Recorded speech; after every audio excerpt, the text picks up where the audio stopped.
공영방송 장악을 위한 최민희 방통위원 가짜뉴스 규탄 민주당 과방위원 기자회견을 하게 되었습니다. 국민의힘은 근거 없는 억지 주장과 언론 장악 시도를 즉시 중단하라. 윤석열 정권의 언론 장악을 위한 무리수가 도를 넘고 있습니다.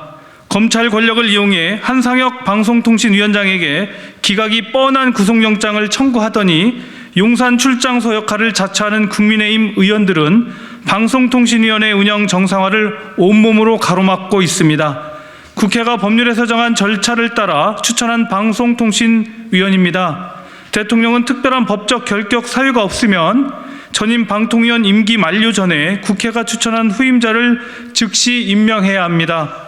방통위 설치법 제5조 1항과 2항에서 대통령은 방통위원을 임명한다라고 규정하고 있지 임명할 수 있다라고 임명 재량권을 부여하고 있지 않습니다. 용산이 입법부의 독립적 의사결정을 무시하거나 방해하는 것은 삼권분립의 헌법 정신을 훼손하는 반헌법적 처사이며 대통령이 후임 방통위원 임명을 거부하는 것은 직무유기입니다. 언제까지 식물 상태의 방통위를 무력하게 방치할 겁니까? 국민의힘은 최민희 후보자의 한국정보산업연합회의 상근 부회장 역임이 방통위법상 결격 사유인 통신 관련 사업에 종사한 사람인 양 호도하고 있습니다. 최민희 후보의 임명을 거부하려는 국민의힘의 억지 주장에 기가 찹니다. 방송통신위법 제10조 제1항 제2호 및 시행령 제4조 제2호는 전기통신사업법 제5조 2항에서 규정하는 기간통신사업에 종사하는 사람이라고 명확하게 규정하고 있습니다.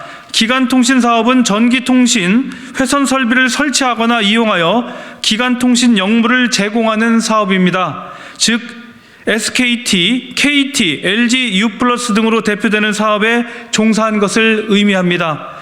한국정보산업연합회는 ICT 발전을 위한 연구, 정책 제안, 인력 양성 사업을 하는 비영리 민간 단체일 뿐입니다. 투표권을 가진 회원사가 160개로 개별 사업자의 이익을 대변하는 단체가 아닙니다. 최민희 방통위원 후보자의 결격 사유와는 전혀 관련 없는 민간 단체입니다. 심지어 통신 3사와 밀실에서 간담회를 가졌다고 주장합니다. 허위사실로 밝혀지면 책임지시겠습니까? 이뿐만이 아닙니다. 국민의힘은 최민희 후보가 여당과 윤석열 정부에 대해 정치적 비판을 많이 했다고 너무 편파적인 사람이라 방통위원으로 부적격이라고 호도하고 있습니다. 정치적 견해는 여야의 소속이나 개인적 이념, 가치관에 따라 다를 수 있고 그에 따라 비판과 옹호의 차이가 존재할 수 있음은 민주주의 국가의 당연한 상식이자 특징입니다. 그런데 자신들에 대해 비판했다고 방통위원으로 부적격하다는 해괴한 논리는 어디에서 나온 발상이십니까? 자신들의 입장과 상치되는 정치적 비판을 하는 사람이 방통위원이 될 수 없다는 내용은 방통위법상 결격 사유에 들어가 있지 않습니다.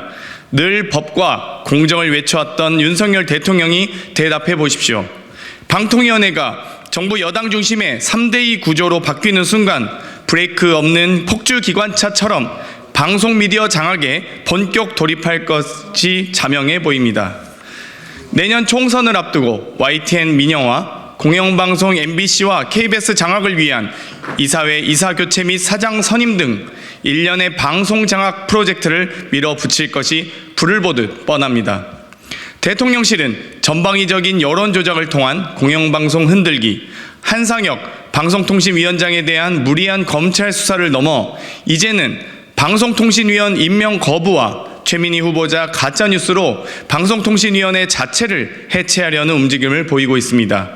더불어민주당은 이렇게 수준 낮은 윤석열 정권과 국민의힘의 저열한 공작에 단호히 대처해 나가겠습니다. 공영방송을 국민의 품으로 돌려드리는 날까지 치열하게 싸우겠습니다. 2023년 4월 13일 더불어민주당 과학기술정보방송통신위원회 위원 고민정, 이정문, 장경태, 정필모 일동입니다.